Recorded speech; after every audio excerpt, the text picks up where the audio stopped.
I think at this point we just switch to Surendranath Nagala to kindly intervene and give us his perception. Just in continuation, because okay, of go ahead. Yeah, sorry, with your permission. With your permission. No, please. And with your permission. Couple of things, like on the smart grid, NDPL has been a member of a global coalition spearheaded by IBM of 13 utilities, and we are the founder members of that, where the smart grid maturity model also came out. And evaluation, surprisingly for us, and as Gopal had mentioned, we placed higher than many of the other utilities in the West in terms of our capability and in terms of the technological modules that we have built in. I would specifically mention SCADA and the distribution management system, where it has got self-healing prediction capability also, and the total NDPL area is mapped. The network is mapped centrally. We can view the network centrally, and the backfeeding is also indicated on a self-healing basis on that module. So typically, North and Northwest Delhi, around 12 lakh consumers, 1.2 million consumers are all mapped on that network. The other aspect I just wanted to share with you is that you had specifically mentioned, I think one of the areas, and which was mentioned here also, that looking at smart grid, it is the Indian aspect of it that makes it much more self-paying for the cost that we incur. And one of the areas is the AT&C losses and the ability to improve your connections. And that aspect of remote disconnection also was mentioned by Mr. Raza.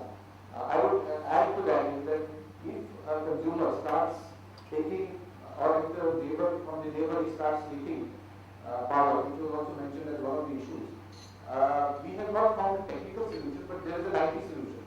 And the IT solution is that based on NDPL's experience, we have coordinated analytics where we have certain preset values that if a consumer, say last 3 months consumption rises, then automatically through the IT enablement systems, the billing gets highlighted to us. And these are followed by interventions where you can specifically check whether this kind of situation has happened or not, or is taking power from the neighbor.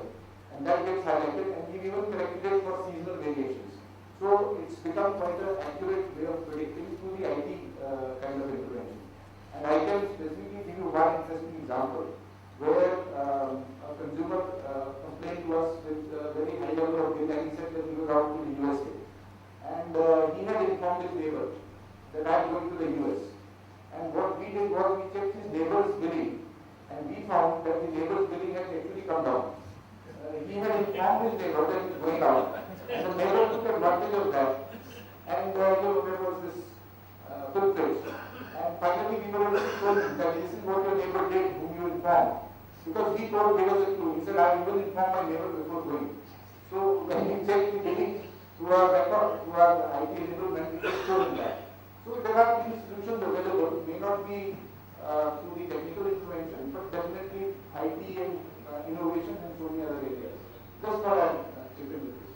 Sorry. The eminent panelists here, ladies and gentlemen, and I indeed take a different route from this highway to the bylanes of this problem. Basically what happens here is that I think the center stage of this particular gathering is the smart grid towards grid smart. I think the nutshell of this, the whole topic is who are the stakeholders, how we make the stakeholders grid smart, and this initiative has to come from where, and how do we go about it. I think these are the stakeholders who are all here present, right from every person and every institution in whatever manner or whatever stage it is, definitely will be contributing towards the grid smart initiative. And that comes in a way that every day our consumption control as well as the future is linked to the statutory regulations, the benefits what we get through the direct committee, and also the standards and the R&D institutions like CPRI, and also the energy economies what they are forecasting for the years to come. I think that will be the guiding lines for all our efforts. I think we stand at a point of delivery point rather than a think tank, and we take clues from them, and such gatherings are very important for us to measure our objective is in the right direction or not. Now, when we look at it in the smart grid focus, I think everyone is quite familiar about it. The heading states from the day the forum was launched, we are talking about the load flow analysis.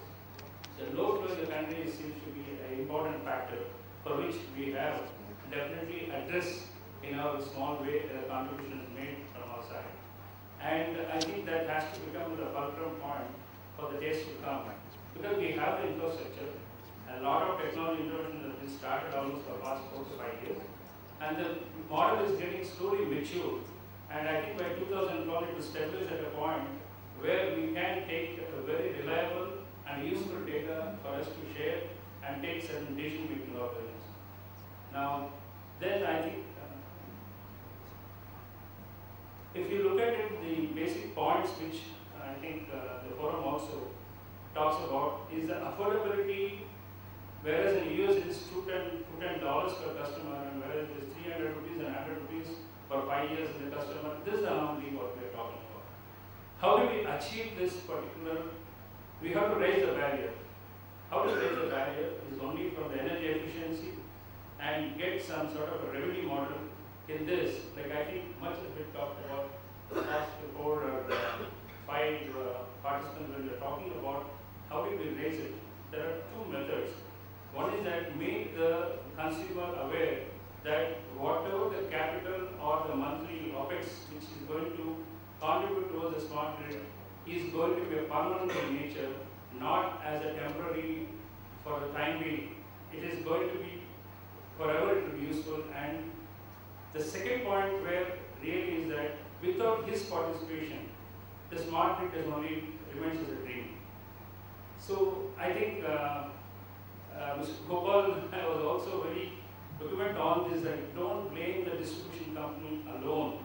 Yes, I think he was talking about the higher end of the distribution company like transmission generation. I think let's talk about the consumers also, because they also form a very important part of this chain. So the value chain for the smart grid comes into by these people taking participation into a decentralized generation. Like, for example, we are all talking about ICT as a very, very important enabling factor in the smart grid. But unfortunately, I think if you go by the statistics, this communication and information technology are the main guzzlers of electricity. If you look at it, 600 million units are sold.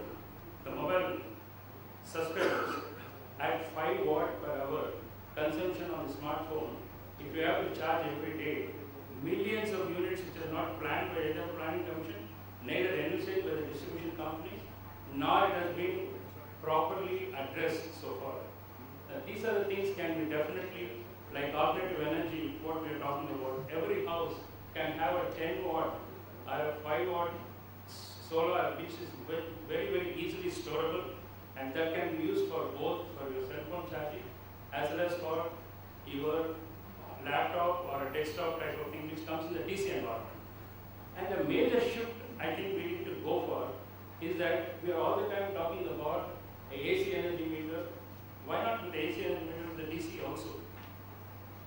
This is the basically what we call the out of the box thinking. We need to address these issues. These are more and more we are going to have alternative energy coming in for demand side management. Both, as we discussed, like 2 sides, both info as well as electricity. There's a 2-way communication. If that is there, then how we are going to measure that? If you are going to measure the smart energy or whatever we call it as, because this will become more technology oriented. Instead of that, the smart grid is not religion, it's a way of life. We all have to address in that point of view. When you are talking as a way of life, everywhere when we are having a technology introduction, even the discipline has to come in. That discipline, like ICC, the CIA has got the IGBC, which can definitely give certain, can lobby the government or the statutory bodies to give some relief for the people who adopt such technologies. That's number 1. Number 2 is that initiative in the telecom sector for, because the diesel is the main consumption there, we made a subsequent contribution like making a common protocol for all the devices in the shelter, which is lagging in the distribution industry because the protocol is the main barrier which we are yet to come out of it. So there we are talking about an oversight generator of 20 kVA and 15 kVA, whereas you are only consuming around 8 kilowatt or 6 kilowatt. This type of a capacity building, like our generation capacity building and losing it and 40% on the distribution losses, is no big achievement. End of the day, what we are talking about is that how do we harness that lost energy, either in terms of storing, in terms of some sort of harnessing some control measurement. This is all I think the challenge is before us. As we discussed, it has to go right. Dr. Kirit Parthi was very, very apt on that. Was telling go step by step. Don't jump and lose yourself. Because this focus has to come in partial at every step. Like we are talking about smart meters. See, if you look at the whole grid, like it's not only the smart meters. We have to have intelligent FPIs in the lines. That has to have a gateway. That has to discuss with or transact information with a hierarchical model of the smart meters. So there should be an intervention of smart meters which can discuss with any other model. Basically, like what Mr. Rajan was telling about, we need to have a RF.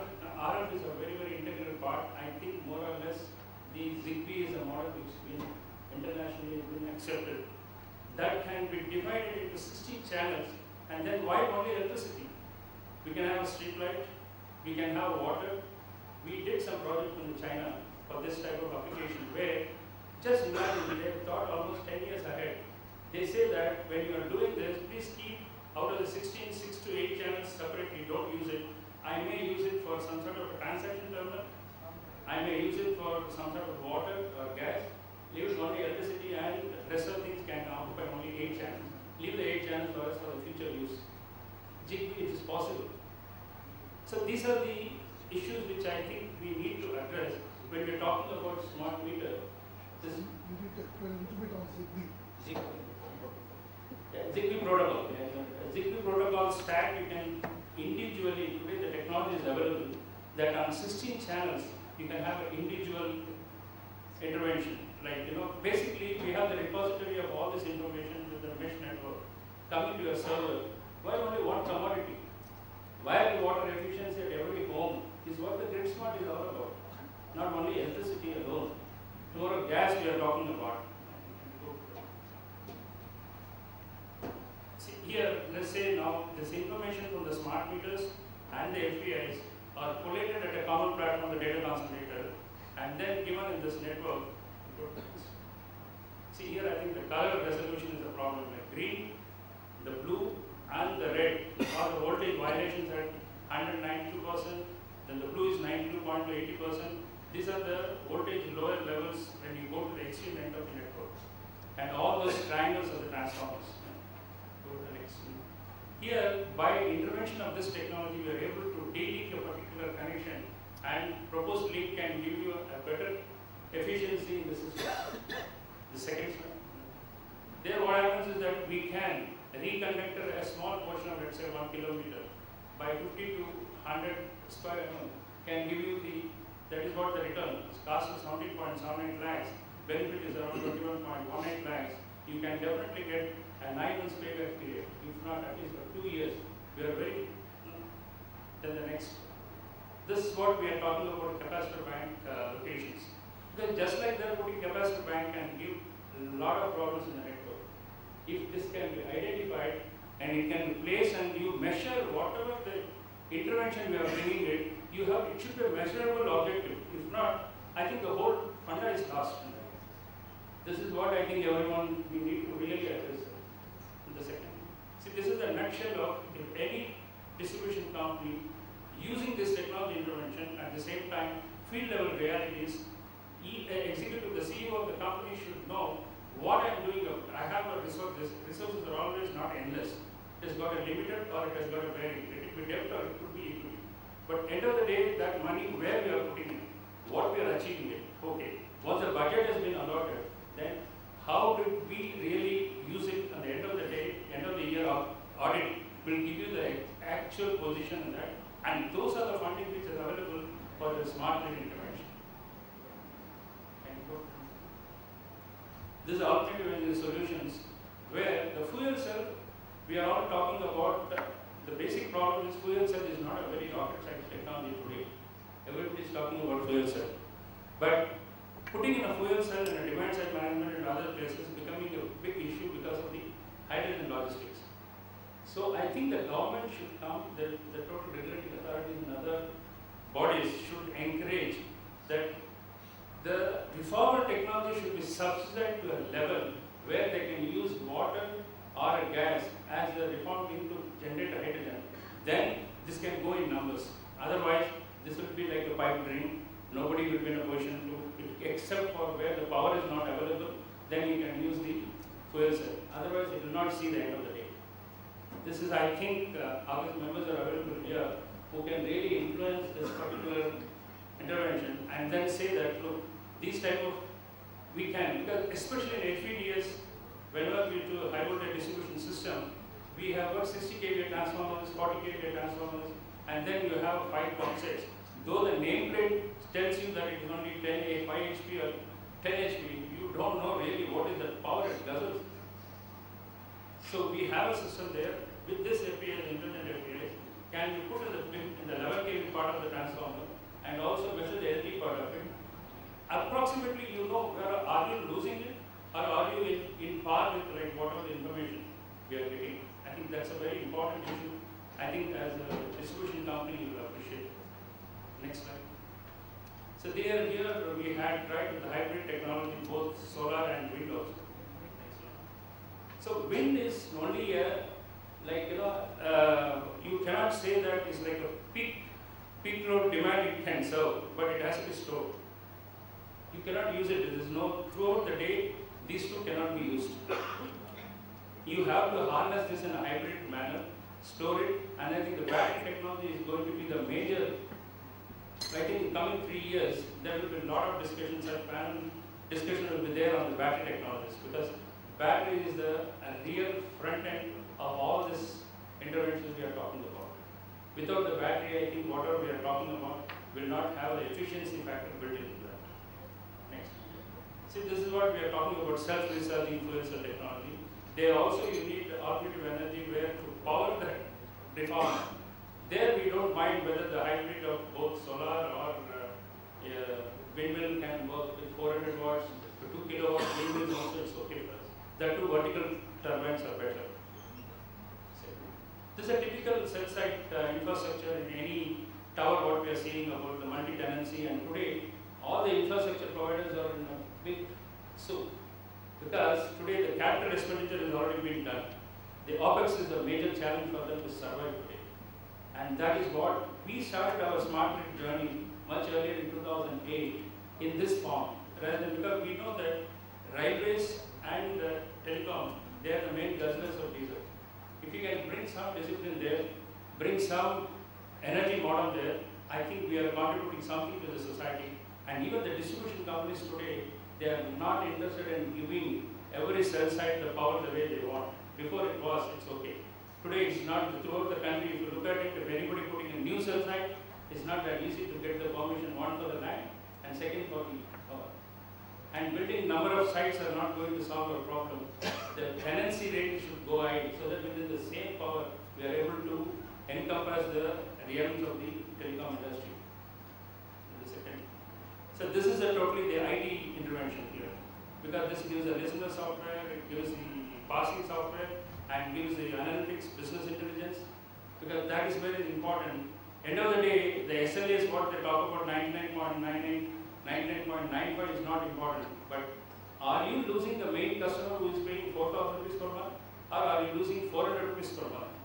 This is a very, very important aspect, which is very akin to a distribution company also. Because are we talking about a 400 rupees customer, or it is a 5,000 with 3 ACs in the house? That is where the tariff differential. Today, what is that we are talking about? We are talking about from the transmission substation to the consumer, the product mix of the tariff values is what is the bottom line of any distribution company. If that cannot be addressed and that cannot be brought into a transparency and a clear-cut visibility on the business intelligence, I think we are in for trouble. whether it is a telecom or it is power. So these are the slight testimonies and awards we got it in this particular field, both in the cloud computing as well as for this particular telecom. I hope we continue our journey with the powerhouse of the smart grid. I think this is a very useful platform for us to understand whether we are in the right direction and what are the real precautions we have to take and what are the pain areas. I think it was an eye-opener. At the same time, we thank you, every one of you, for giving us this opportunity. And Professor Iyer, I think we are with you on being grid smart. Thank you very much.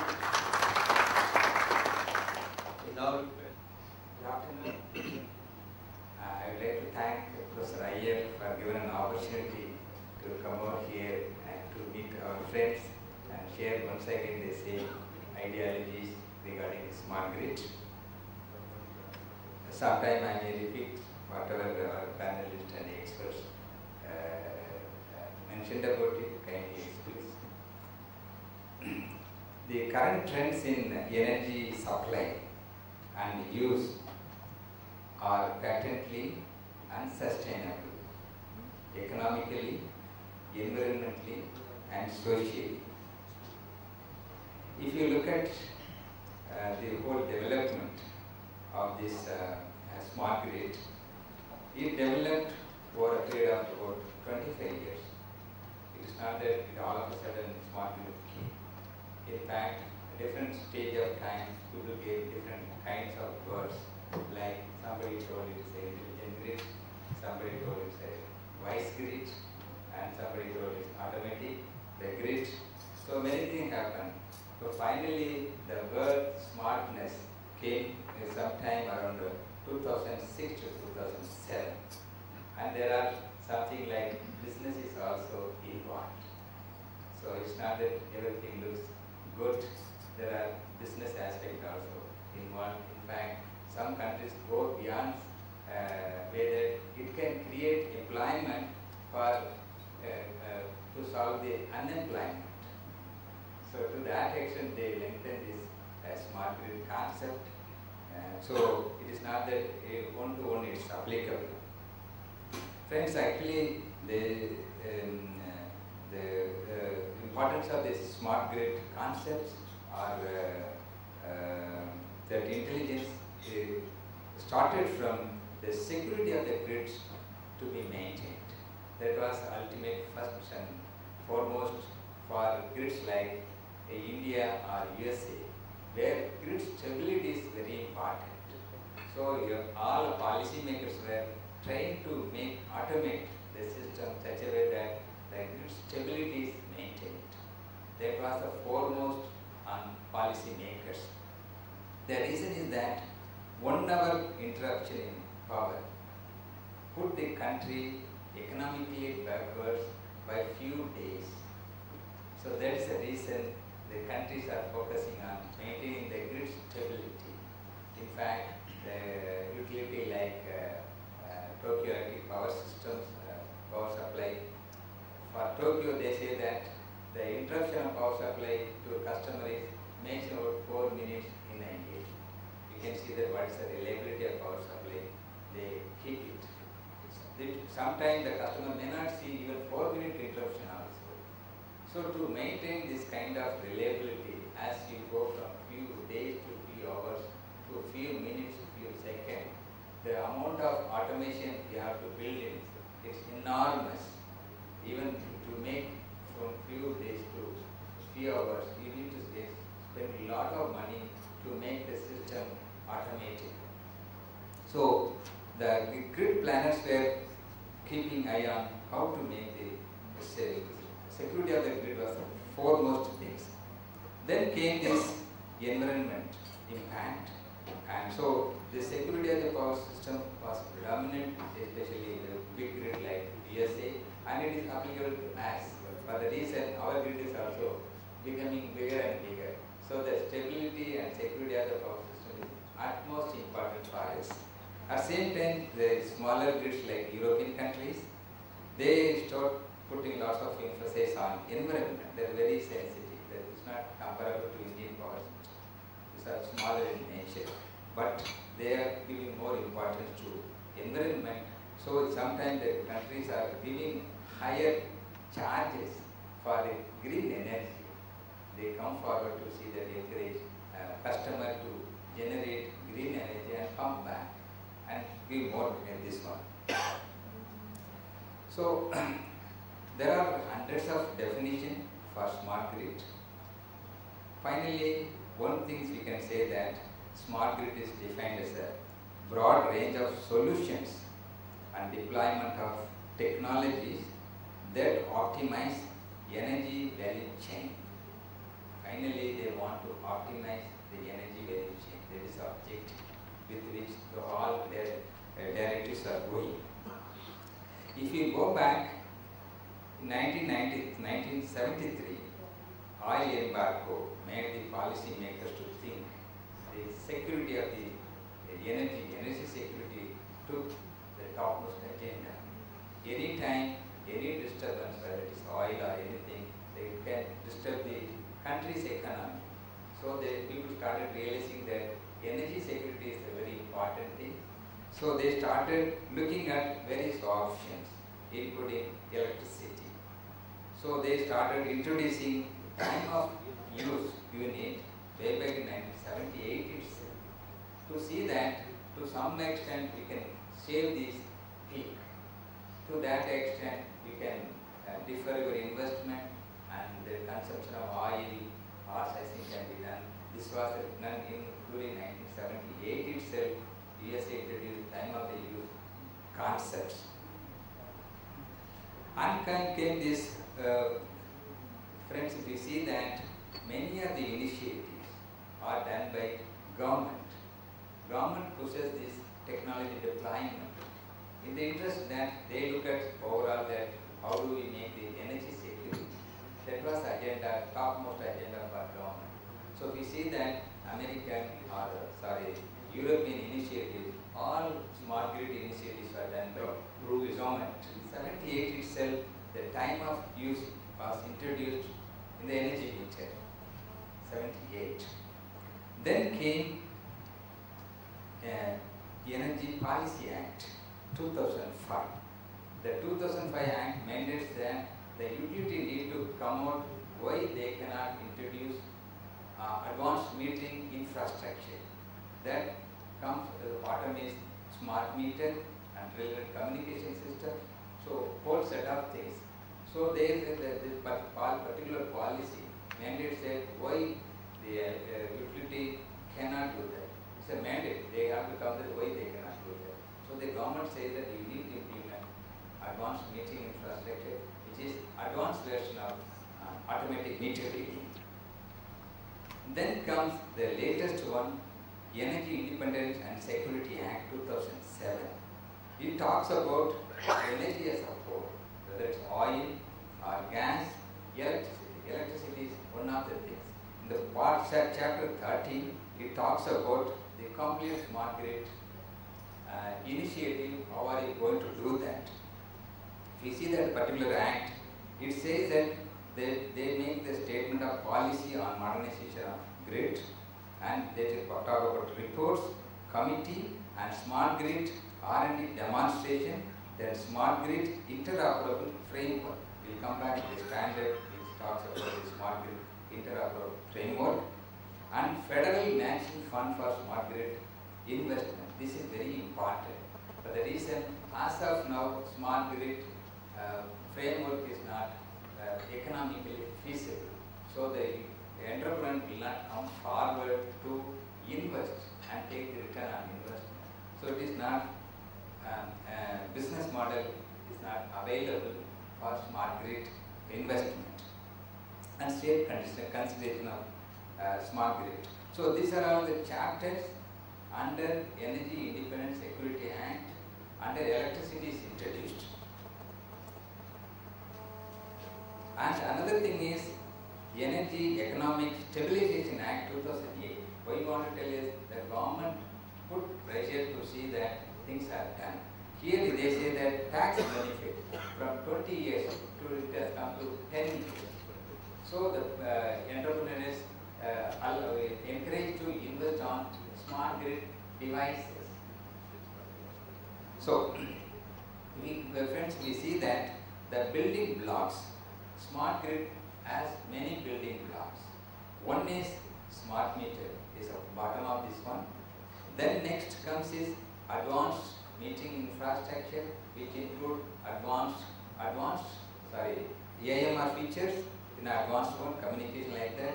Then comes is substation automation, then distribution automation, then transmission automation, demand participation, renewable integration, and transportation systems, which is very important. The reason is all the manufacturers, car manufacturers, they have a specific plan at 2020, what percentage of the car manufacturing will go electricity. The distribution generation, home automation, storage, energy efficiency, system operation. These are all the building blocks to realize the smart grid framework. So what are the challenges? The challenges are that transitioning existing operational models to smart grid is a great challenge, and customer awareness and participation is a great challenge. In fact, the example is that before introducing this advanced metering infrastructure in Italy by ENEL, that utilities spent considerable amount of time to go to the customers or downtown halls. They made plenty of customer awareness. Then only it became successful. This is the largest advanced metering infrastructure, 33 million meters were automated. So largest that time, first time happened almost 10 years ago. So the customer awareness is very, very important. We need to educate. This participation is very important. And developing a business case model. Right now it is not a business case model for smart grid. And regulators, this is they play a very important role. How the smart grid investment is going to be recovered. And they require extensive proof before authorizing major investment. Then, what are the different things? Should electricity rate option be compulsory or voluntary? Should vulnerable customers be protected from possibility of higher bills? If so, how do we treat smart grid technology investment which carries more risk to be treated differently? So these are all the issues the policy makers and regulators need to address. Friends, when we come back to that, the seamless to achieve this smart grid interoperable framework, the seamless flow of information is the paramount. Without a seamless flow of information we cannot achieve smart grid framework. So all the devices, whether it is home automation or meter or your substation equipment or distribution equipment or solar panel or renewable energy integration panel or anything, whatever the building blocks which you mentioned here, all instruments should have interoperable framework. That means it should follow a standard way of communication. This is a paramount. Otherwise, the whole smart grid framework will not work, and it will work as an island. So, and in fact, that policy makers, they are aware of this one. So, when they implement this particular smart grid framework, they already have an interoperable standard. Smart grid interoperable standard. It is not a single standard. It's not a single standard. It is a collection of standards, whether we talk about home automation, whether we talk about metering automation, we talk about advanced metering infrastructure, or substation automation, or distribution automation, or SCADA transmission automation, or distributed generation. So all the devices, already there are standards available. IEC has come out with lots of standards, not that smart grid standards are not available. Now there are small gaps in the existing smart grid standards that we need to address to reach the smart grid interoperable framework. The basic one lessons we learned is that the metering, smart metering is basic first building block of the whole building blocks of smart grid framework. We can say that in India, we were trying to introduce the smart grid standard, the metering standard, which has both communication or smart metering features. In fact, we struggled hard to introduce this standard, which is available in other countries. That is 62056, we talk about metering, or substation, we talk about 61850. So this we need to go in a standardized way. So the P2030, which talks about smart grid interoperable standard, which is again a collection of standards, talking about meter, talking about substation, we talk about grid transmission or renewable integration, even transportation sector, storage. So there are standards available. So whenever we talk about introduce any other device into this system, it should be smart, and that device should be able to communicate with the rest of the things seamlessly. So there should be standard. So there should be seamless flow of information. Standard need to integrate. It makes so many players are there. Whole smart grid framework, IT implementer, equipment supplier, regulators, consumers, so many people. And this about 15 years ago. But to bring it in India, it took 15 years. We have to struggle. So that precisely took us. This is a basic building block. Without that, you cannot take the data out. Whether it's IT integrator or utility, they cannot touch it. So there should be a standard. And to reach that one, we are fairly good in transmission automation. We have done very fair in automation. Power Grid has done wonderful work. Absolutely no problem. But in case of distribution automation also, under APDRP, 70 cities have been identified. It is going on. It will work very successfully. There is no problem. Transmission we achieved the smartness, and distribution automation also we have done it. When it comes to this advanced metering infra, but we have not gone to the customer yet. Still, that smart meter is not available to customer. It is all driven by individual utilities or individual stakeholders. We need to standardize on that so that the data is seamlessly goes out. We are very far away from home automation from the rest of the country, the rest of the world. There they have equipment which talk to the meter or such things. But to reach that level, it may take another, I think, 10 years down the line. It will take. So the rest of the automation, like without leaving the home automation, other things are possible to achieve. Whether it's renewable integration or substation automation, that also we are very fair. So what we need to say, we need to go the standard approach. We need not bother, we should not bog down with this.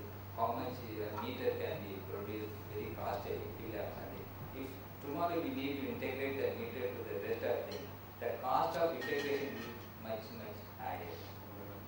So we need to look at how we are going to move forward. Thank you once again.